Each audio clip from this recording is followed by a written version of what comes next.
Greece. Land of ancient temples. Land of white villages. Land of islands and crystal clear sea.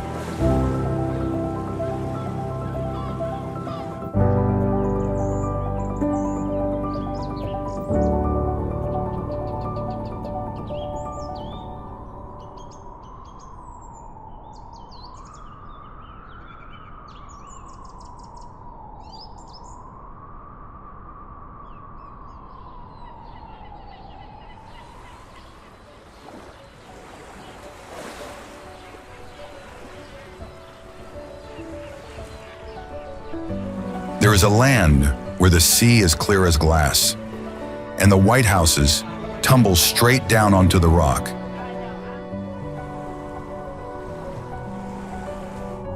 It is also the only place where 6 ancient monasteries rise atop towers of stone. Here the gods have left their homes standing for over 2,000 years, and those temples catch fire every day when the sun sinks into the sea. This is Greece. More than 6,000 islands and islets scattered across the sea, and only just over 200 with anyone actually living on them. The other islands are there, empty as they always have been. They are reefs, rocks, or headlands without a name.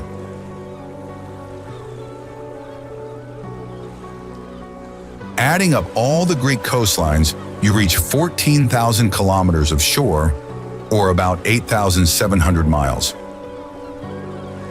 One of the longest in the world.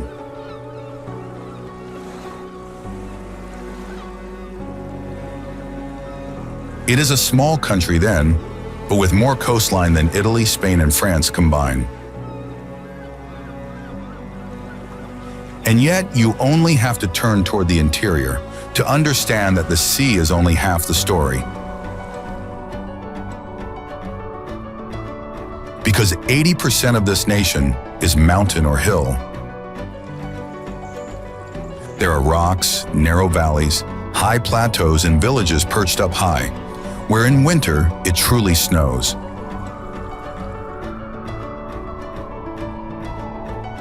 It is one of the most mountainous countries in Europe, and this very thing has divided its people for centuries.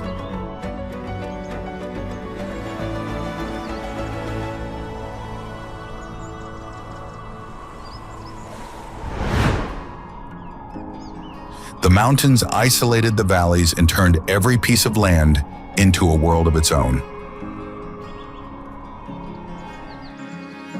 And it is precisely for this reason that Greece does not have a single face. Crete does not resemble the Peloponnese, Epirus does not resemble the islands, and Macedonia has yet another face.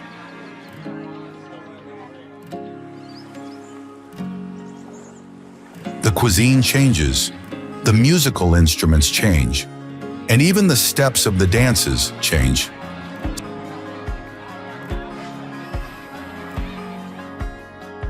Someone arriving from abroad thinks they are visiting one country, and instead they cross through 10.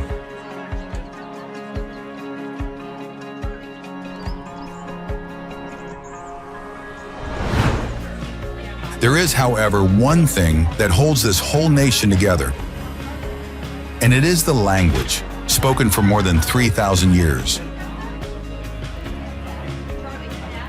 The Greek spoken today at the market, in the cafes, and at home descends without interruption from ancient Greek. That is more than 3,000 years of continuity, and it is the oldest language still alive in Europe.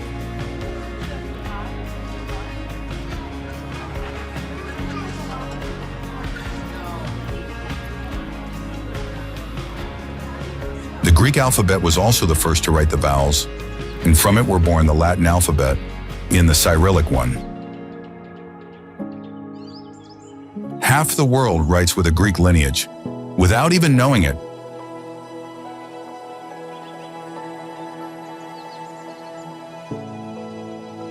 But that way, it sounds like a nation crushed by its own past. And yet no. Because the Greece of today is also told through two things far simpler and far more alive.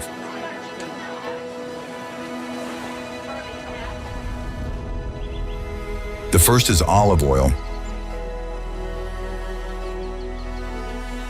Greece is among the top producers in the world, together with Spain and Italy. But the figure that strikes you is that the Greeks consume more of it than anyone else on earth.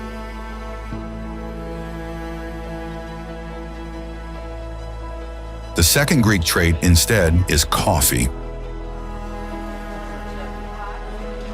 In the cities, there are cafes, in the villages, the cafaneo, and in both you sit for hours with a single little cup in front of you.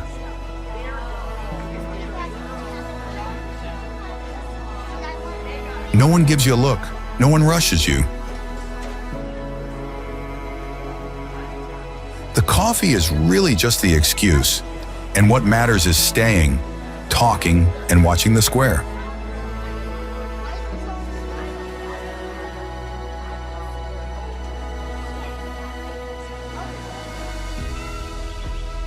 And beneath those little tables, almost always we find cats.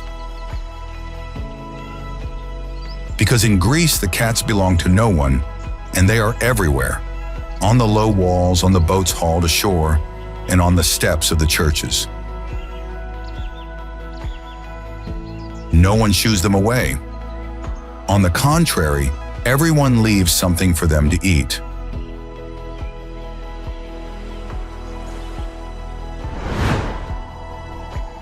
But all of this is Greece seen from outside, from far away. To truly understand it, you have to start from where it all began. And so, let us start from the city that gave humanity the word democracy.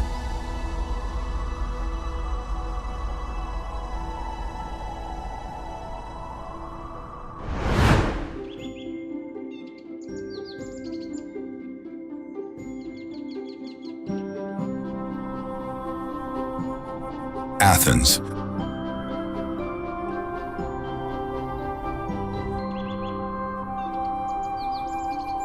Beneath the most famous hill in the world, there is a city that never sleeps.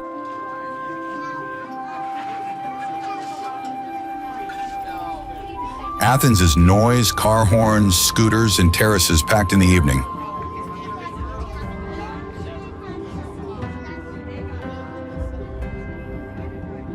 Then, if you lift your gaze, above it all stands the Parthenon.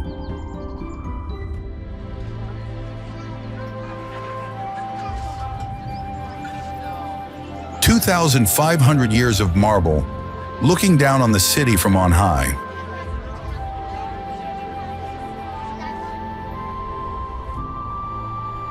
Usually you climb up to the rock of the Acropolis early in the morning, when the stone is still cool, and the light cuts across the columns from the side.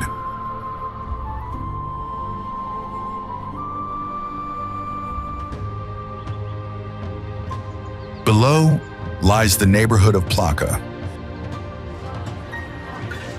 There are narrow alleys, bougainvillea, tables set outdoors, and cats asleep on the steps.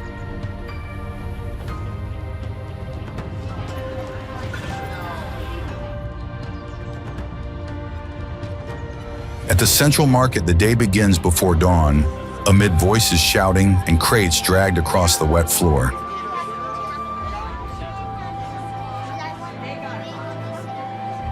Athens is like this, chaotic, alive, and never tidy. It is a city you love with difficulty and then never forget.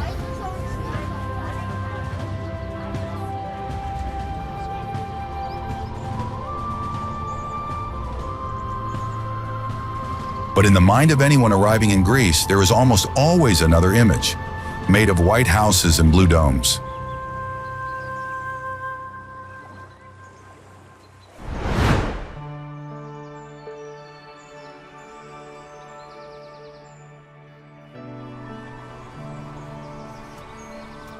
Santorini.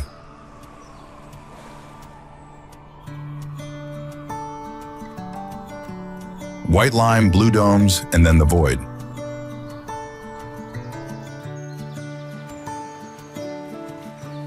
Santorini is the postcard everyone has already seen, and that in a person surprises you every single time.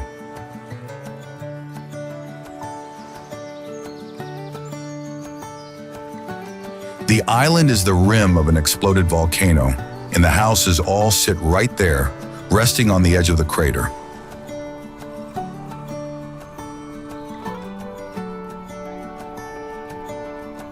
In Ia, people arrive hours ahead to watch the sun set.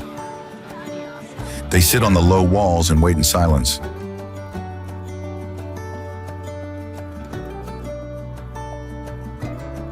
The sun drops straight into the caldera, and for a moment the sea turns fire red.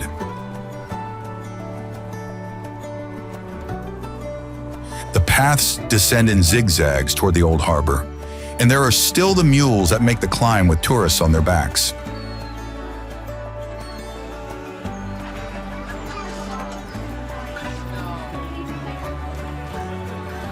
But what truly stays with you from this place is the feeling of standing in balance between the sea and the edge of a precipice.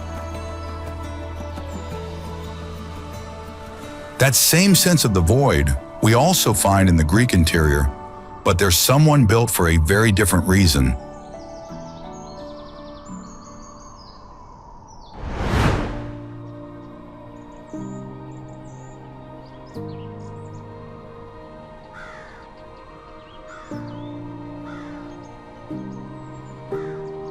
Meteora.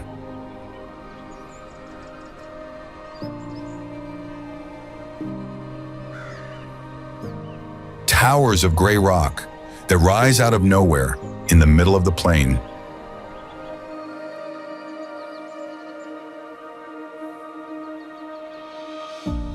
And on top, where it seems impossible to reach, there are monasteries. Meteora means suspended in the air, and it is not a metaphor.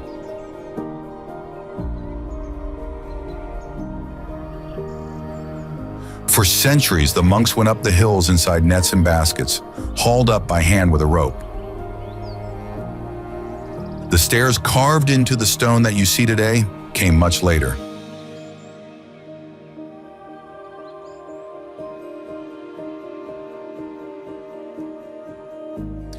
Six monasteries have survived to this day, and they are still inhabited.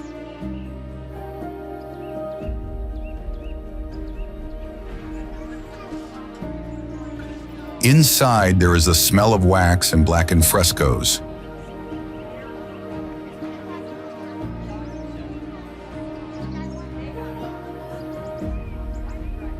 Outside, instead, there are balconies of stone, and then the valleys that plunge into the void.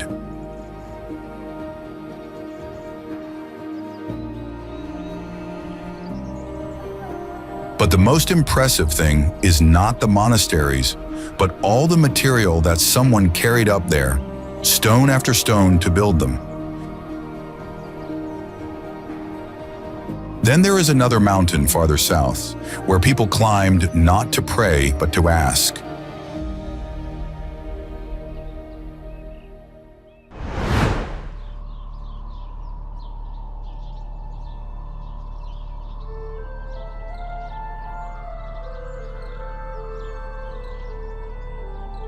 Delphi.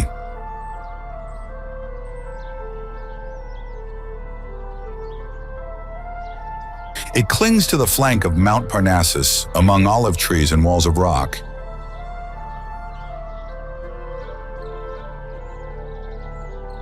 For the ancient Greeks, here was the center of the world.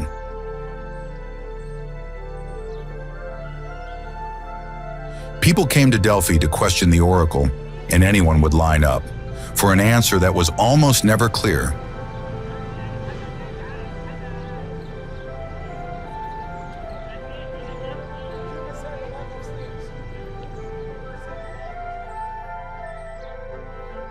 Inside the temple of Apollo, in fact, a priestess seated over a crack in the rock answered the questions with words that were almost never clear. Today, the columns of the temple remain, the theater, and the stadium up above.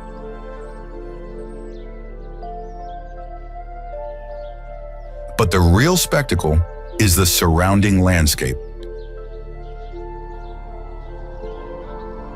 There is a valley of olive trees that descends all the way to the sea in silence, with the wind passing between the stones.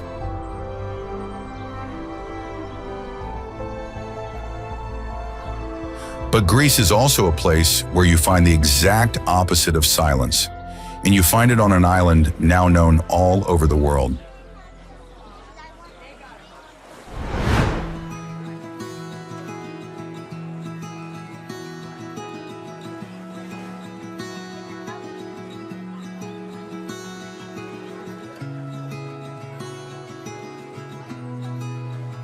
Mykonos.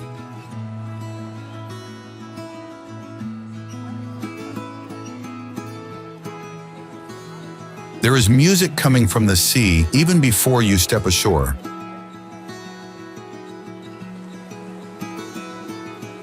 Mykonos can only be reached by ferry or by plane, and the moment you set foot on the island, you understand right away what it is made of.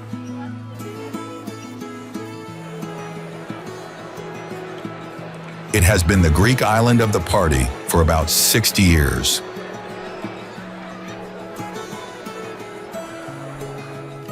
The town, however, is beautiful to visit too, with white alleys narrow and crooked, built that way to confuse the pirates.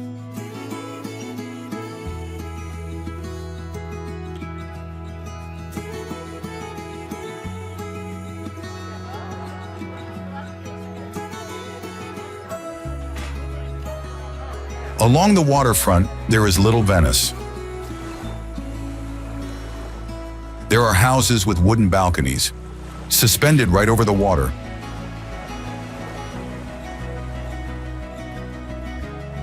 Above them, the windmills stand in a row, with their canvas sails now still.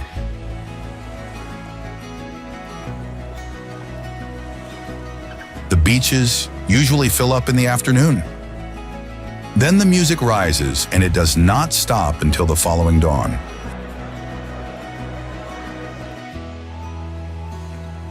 Those who instead seek the quieter Greece, the real one, have to move a little farther south.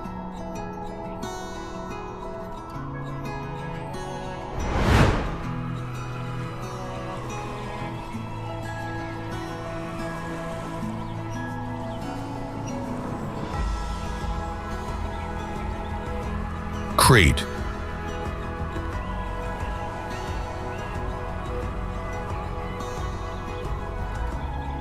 This is not an island.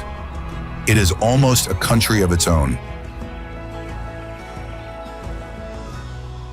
There are mountains snow-covered in winter, deep gorges, palm groves, and real cities.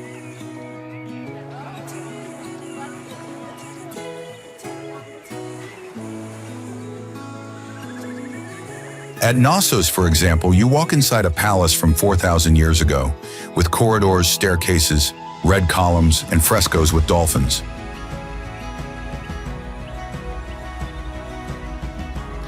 It was the royal seat of the Minoan kings, and it gave rise to the myth of the labyrinth, where, according to legend, the Minotaur lived.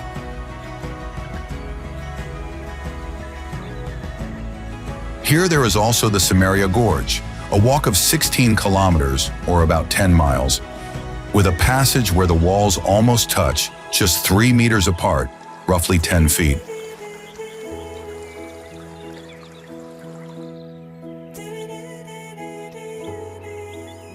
At the southwestern tip instead, there is Elefsonisi, a lagoon of transparent waters, considered one of the most beautiful beaches in the world.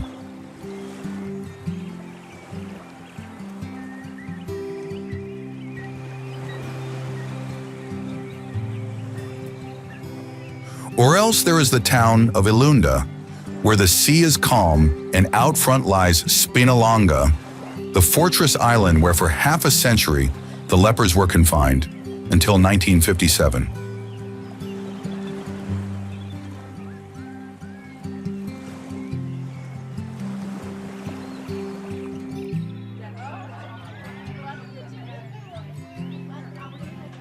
And then Hania, with its Venetian harbor, the lighthouse at the end of the pier, and the ochre houses built for defense.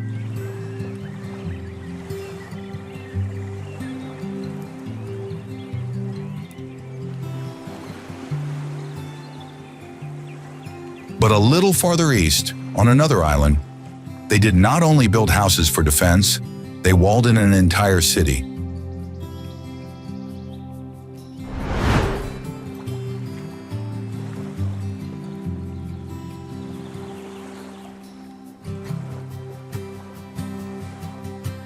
Rhodes,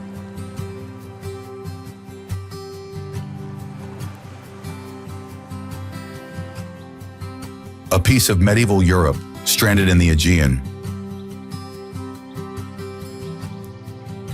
Rhodes was not built by the Greeks, but by the Crusader Knights.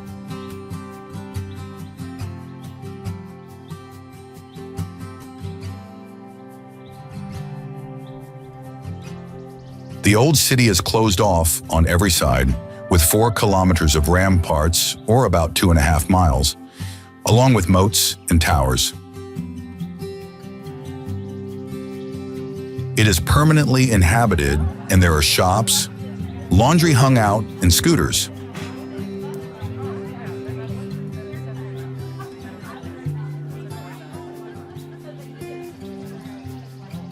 The Street of the Knights climbs straight up, paved without a single modern sign.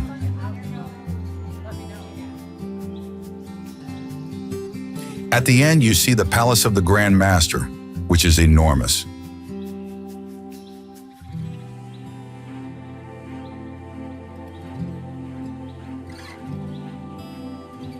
The stones of the city are smooth, polished, and worn down by centuries of footsteps.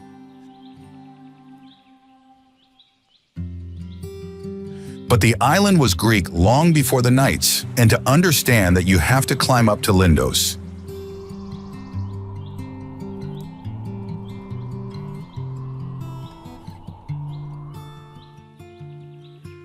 Here there is a village of white houses, and above, at the top of the crag, stand the columns of the Acropolis.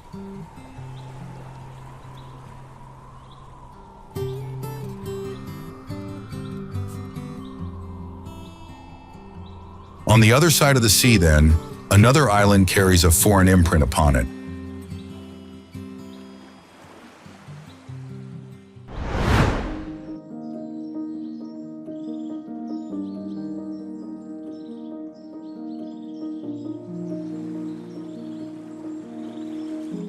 Corfu.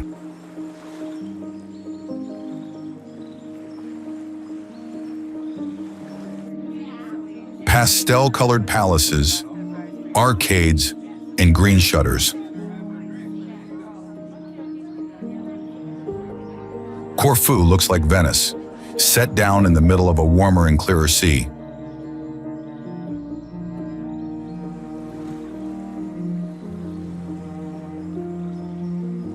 The center is a tangle of tall, narrow alleys with laundry hung between one window and another, and the bell tower ringing over people's heads.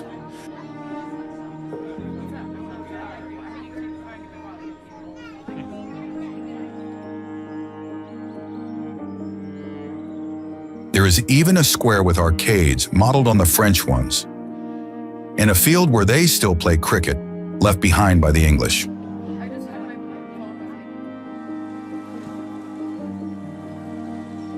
Two Venetian fortresses close off the city, on one side and the other.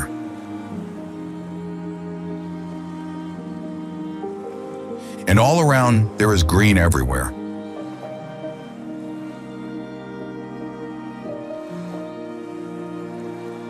There are millions of olive trees planted centuries ago, cypresses, and hills that descend to coves of gravel.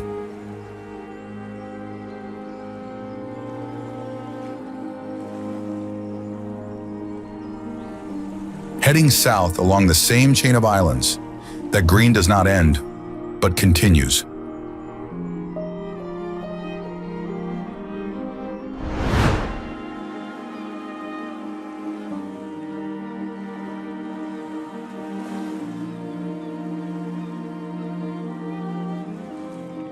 Zakynthos.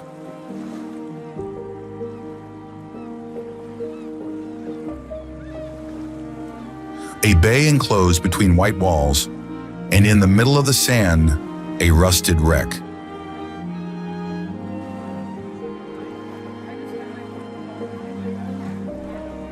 Navaggio Beach can only be reached by boat, and it has cliffs more than 200 meters high, about 650 feet, with water of a turquoise that looks almost fake.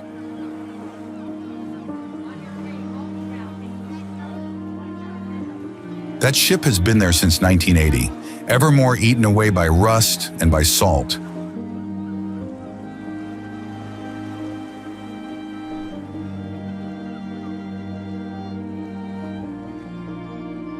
But Zakynthos is also hills covered in olive trees, quiet villages, and churches with bell towers.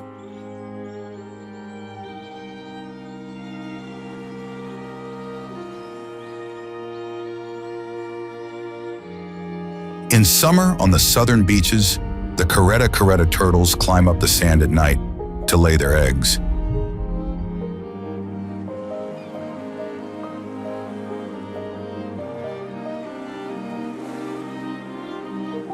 But if here the landscape and the beaches are idyllic, a little farther north there is an island that claims to have ones even more beautiful.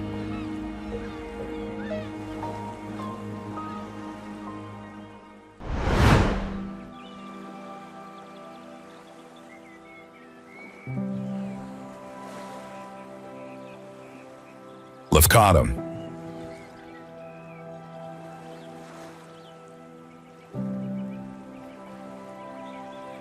White sand and water that changes color every 100 meters, roughly every 300 feet.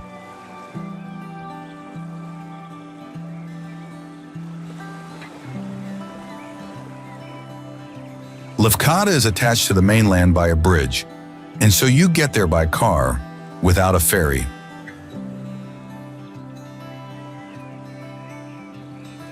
But its beaches seem unreachable all the same.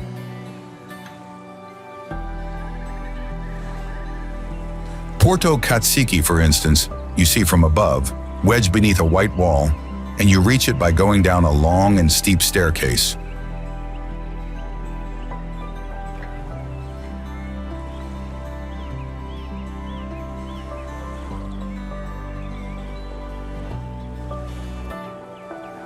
Or else Agremni, which is even wilder, with kilometers of pale sand beneath the cliff.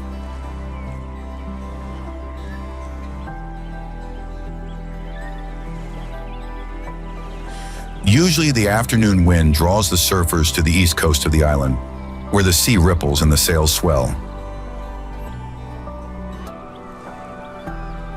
Inside, instead, there are mountain villages, silence, and old men seated outside their houses.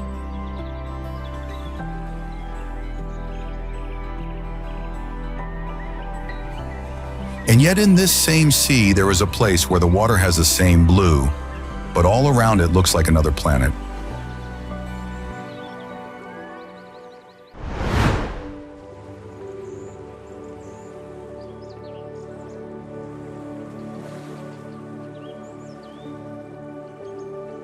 Milos.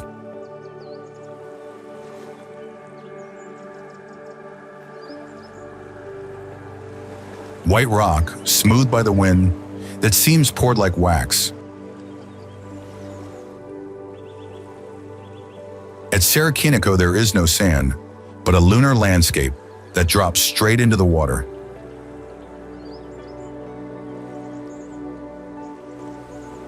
The contrast is brutal. The white is blinding and the blue deep.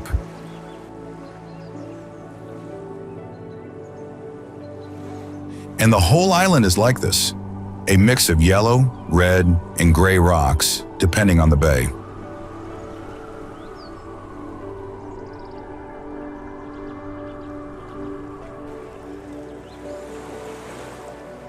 In the villages, the doors of the boathouses are painted in strong colors, one beside the other, with the boats pulled inside.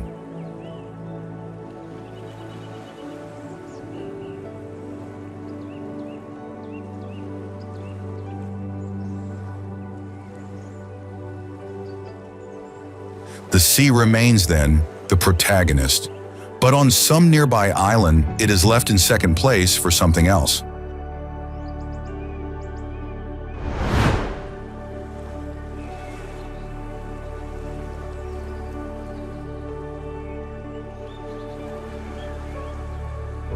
Naxos.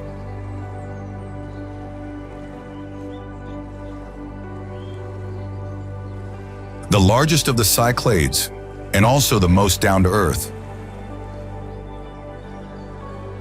Naxos does not live off postcards. It lives off itself.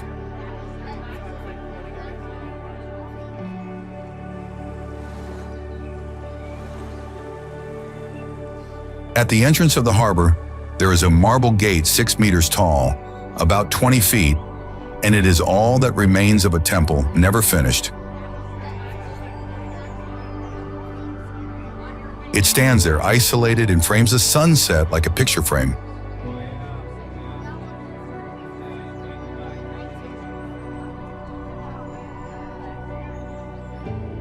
Behind lies the old town, and above the Venetian castle.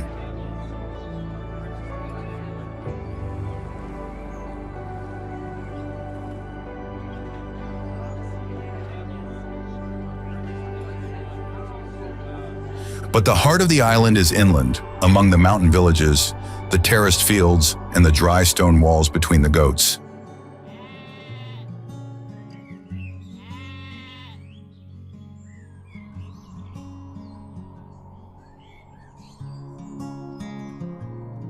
A short distance away, another island offers exactly the same thing, perhaps with a few more alleys to lose yourself in.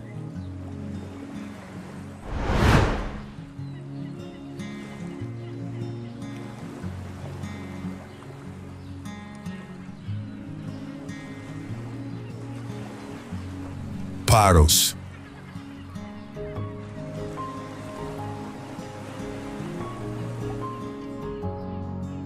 Alleys whitewashed with lime, so narrow the houses almost touch.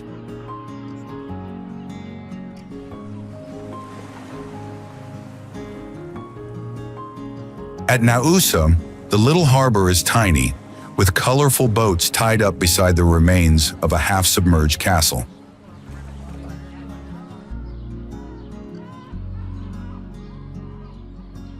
You lose yourself among purple bougainvillea, cats stretched out in the sun, and steps painted white.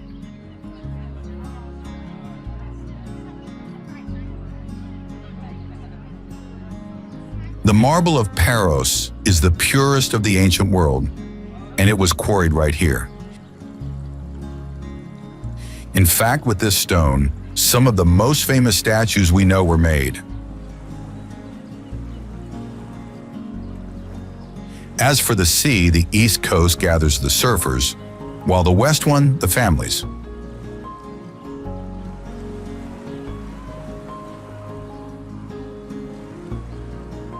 Paros is the Greece you dream of, white, simple, and orderly. But the white of the Cyclades ends here for now. Where we go next, the stone is gray, and the houses face the sea with severity.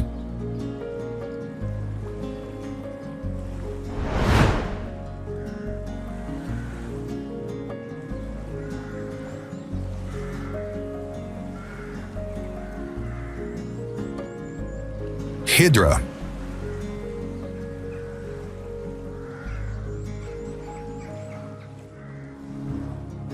Here, there are no cars, no scooters, and no bicycles.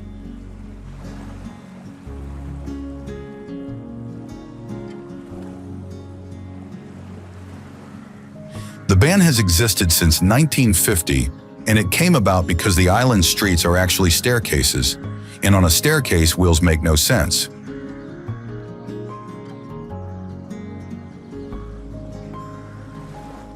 For this reason, all goods are still transported on muleback, and the animals wait in line on the dock, exactly as a line of taxis would.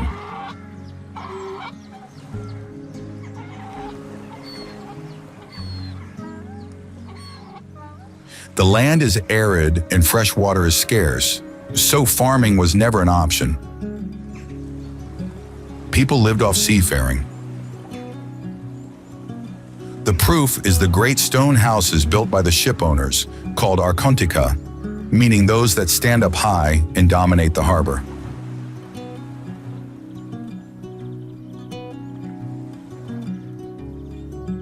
Those houses look toward the Peloponnese, and right there on the coast opposite rises a city that has just as many grand mansions of its own.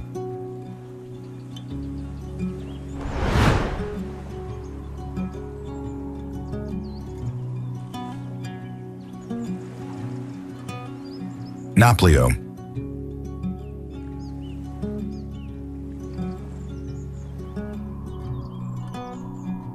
Three fortresses seem really too many for such a small city.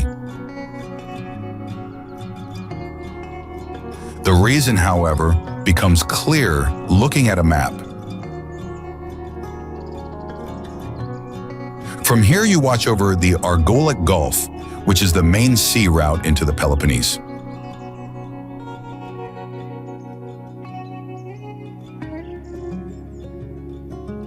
The first fortress, Palamidi, sits atop a hill, and you reach it by climbing a very long staircase.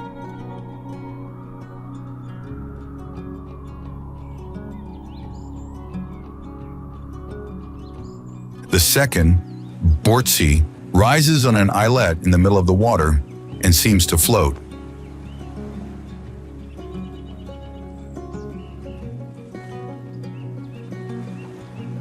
The third, Acronoplia, occupies the rock above the old center.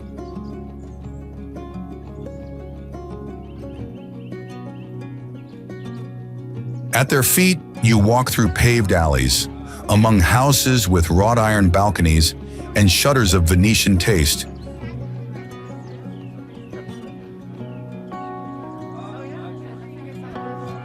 The squares, too, are wide and full of voices and little tables.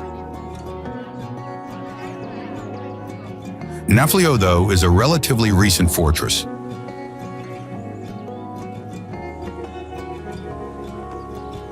Half an hour farther north instead, there is a city empty now for more than 3,000 years.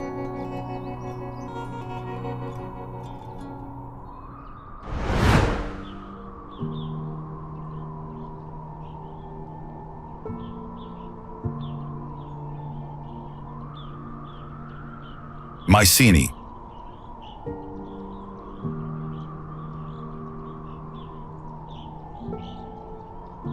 The walls are made with blocks of stone that weigh several tons each. They were so enormous that the ancient Greeks did not believe they had been placed there by human beings.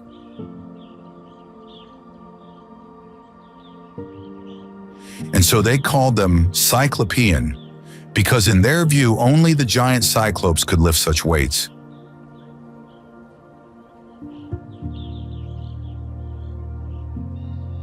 The site rises on a low hill, but from which you control the whole plain of Argos, all the way to the sea.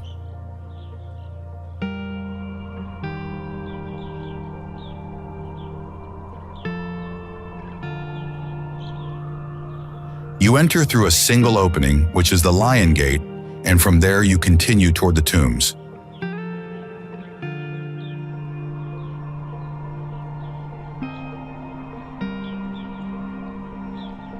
They are dug into the earth and have the shape of a beehive.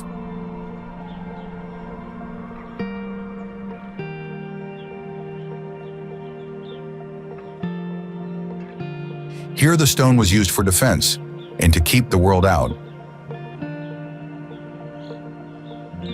A little farther east instead, the same stone was used to let it in.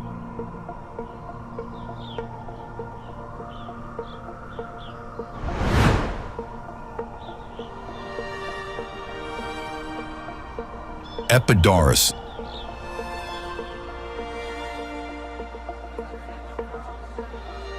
The acoustics of this theater are astonishing. Sitting in the last row, the 55th to be precise, you clearly hear someone tearing a simple sheet of paper down at the center. And there is no trick. It all depends on the shape. The construction takes advantage of the hill's natural slope, and the limestone steps filter out the background noise, letting mostly human voices through.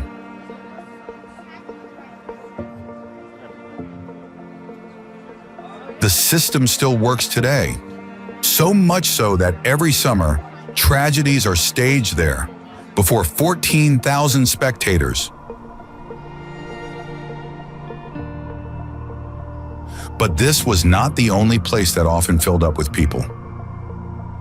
On the other side of the Peloponnese, every 4 years, another one filled up, and for a reason that endures to this day.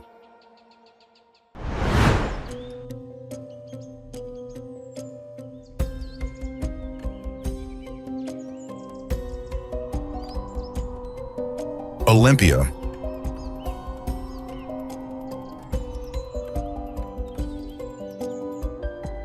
It stretches between two rivers among pines and olive trees, and it has neither walls nor fortifications.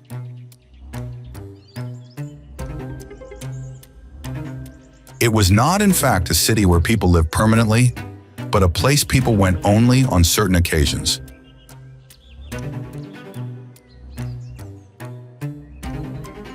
That is, every 4 years during the Games, when even the wars between the Greek cities were suspended.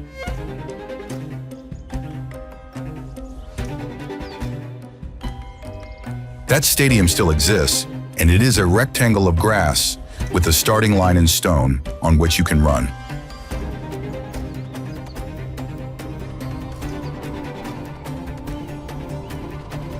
Nearby, the columns of the Temple of Zeus lie on the ground, brought down by an earthquake.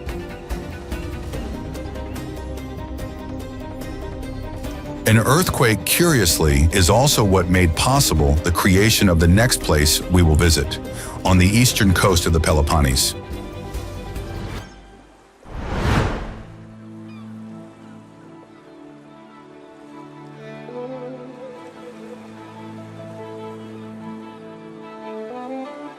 Monemvasia.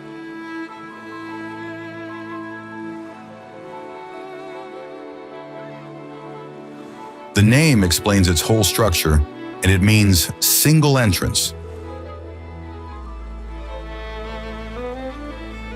There is in fact only one access road that crosses a bridge and ends in a single gate.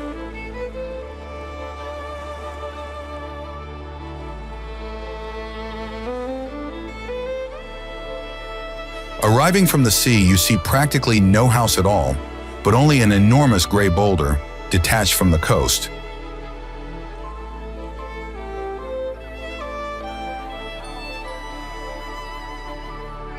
The settlement is discovered only after going around the rock, because it is built entirely on the hidden side, the one facing the open sea.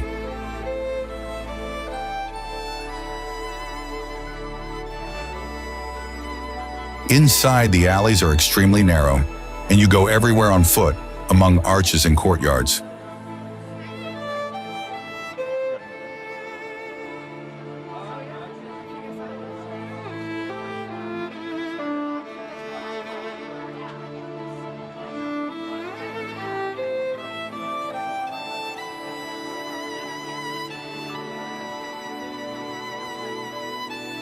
But now let us move to the opposite extreme, to a city that for 2,000 years welcomed anyone who passed through.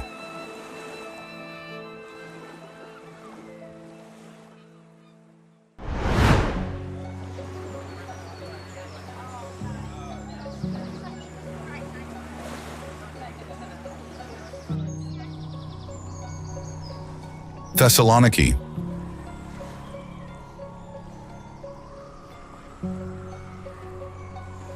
It is the second city of Greece, and it is very different from Athens.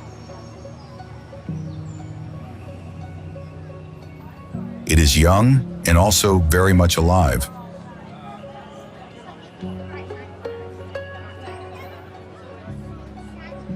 It has very large universities, a great many venues, and a nightlife that starts late.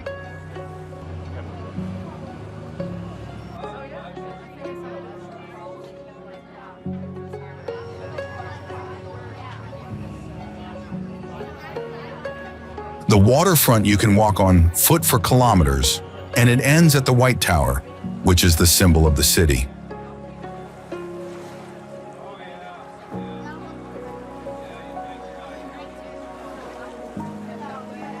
At the same time, however, here many layers of the past are preserved.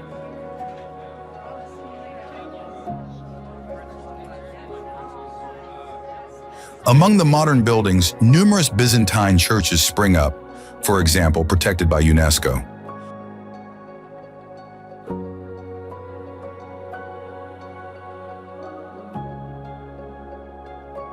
Climbing still higher but toward the west, one of the most rugged regions of the country begins.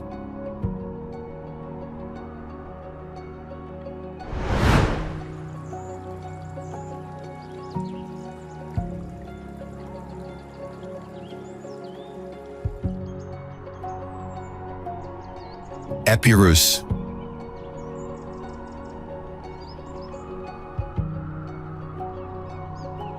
High mountains, narrow valleys, and long winters.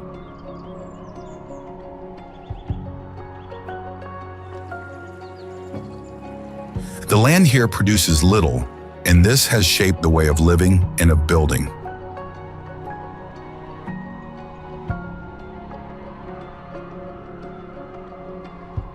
Metsovo is a village of Vlach language situated at 1,200 meters of altitude, about 4,000 feet, and it keeps an economy tied to shepherding.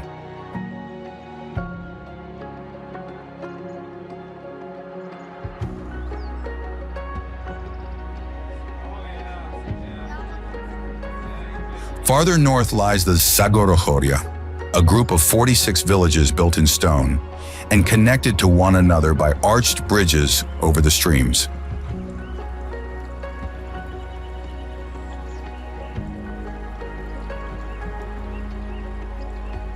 In the midst of these villages opens the Vikos Gorge, a cleft roughly 900 meters deep, or about 3,000 feet, carved by water into the limestone rock.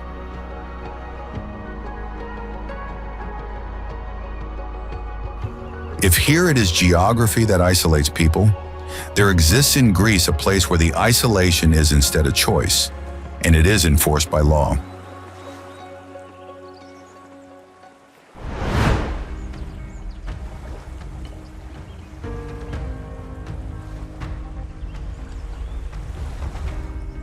Mount Athos.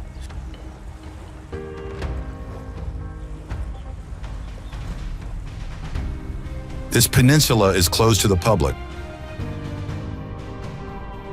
To enter, you need a written permit, and very few are granted each day.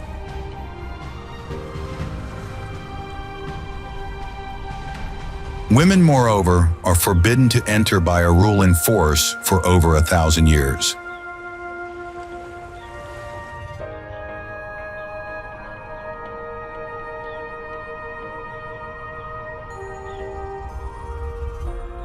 Those who cannot enter observe the coast from the sea, from a boat perhaps, and it is a remarkable sight all the same.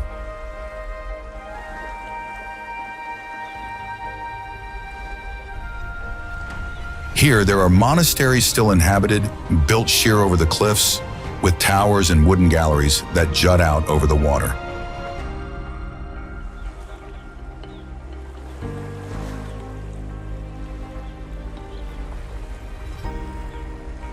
They look toward the sea because for centuries that was the only way to reach them.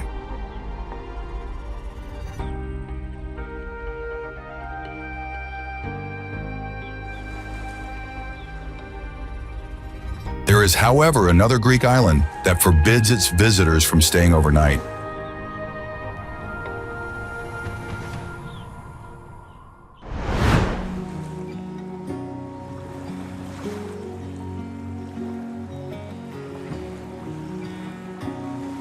Delos.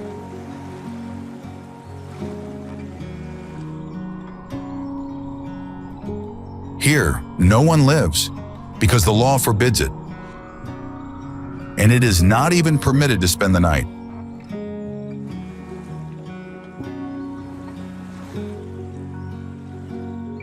And yet on this islet, there is an entire ancient city.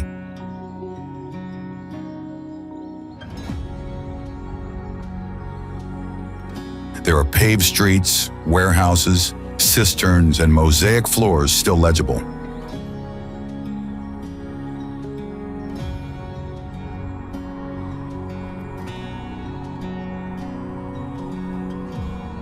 One of the most famous images is the row of marble lions turned toward the east.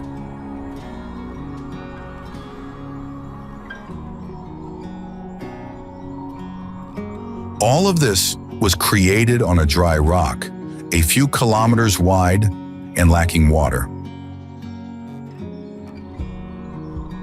Not to live on, of course, but because it was the most sacred island of the Aegean. Here, according to myth, Apollo was born.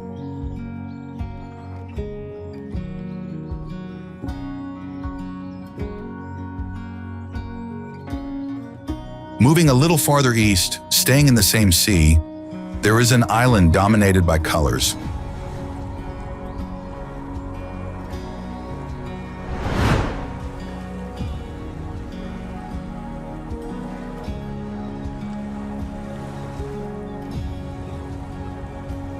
See me.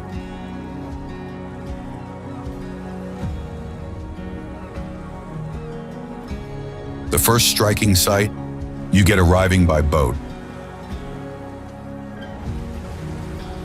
The bay opens, and hundreds of houses appear painted in ochre, yellow, red, and blue.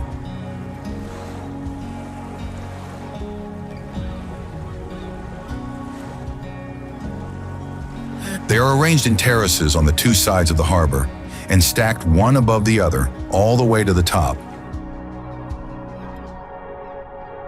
But these shapes and these colors have an economic explanation.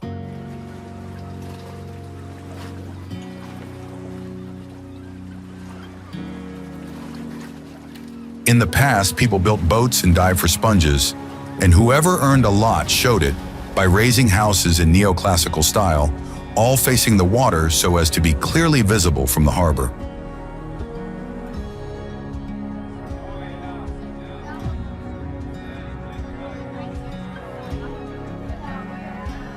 To reach the ones higher up, you have to climb a staircase of about 500 steps.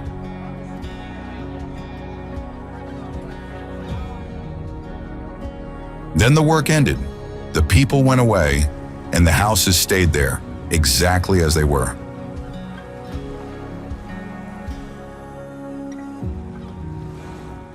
There is then another island that has been preserved for the opposite reason, because no one could manage to get there.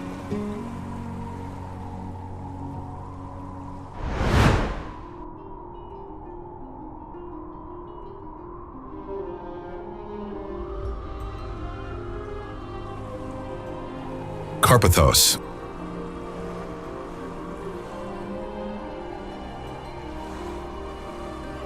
Long, narrow, and exposed to a very strong and constant north wind.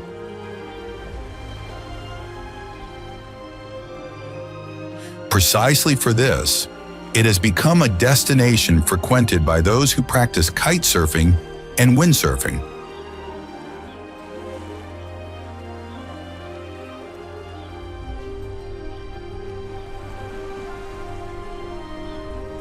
It lies halfway between Crete and Rhodes, but it has never been easy to reach, and this isolation has allowed it to preserve traditions vanished elsewhere.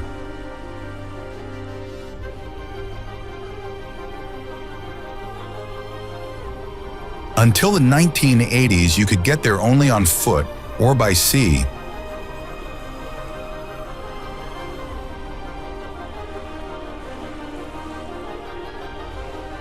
The houses are built in steps on the slope, resting directly against the rock.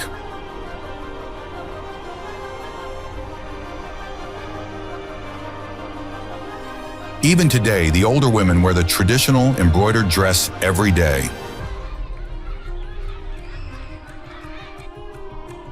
And it is right here in this village that our journey ends.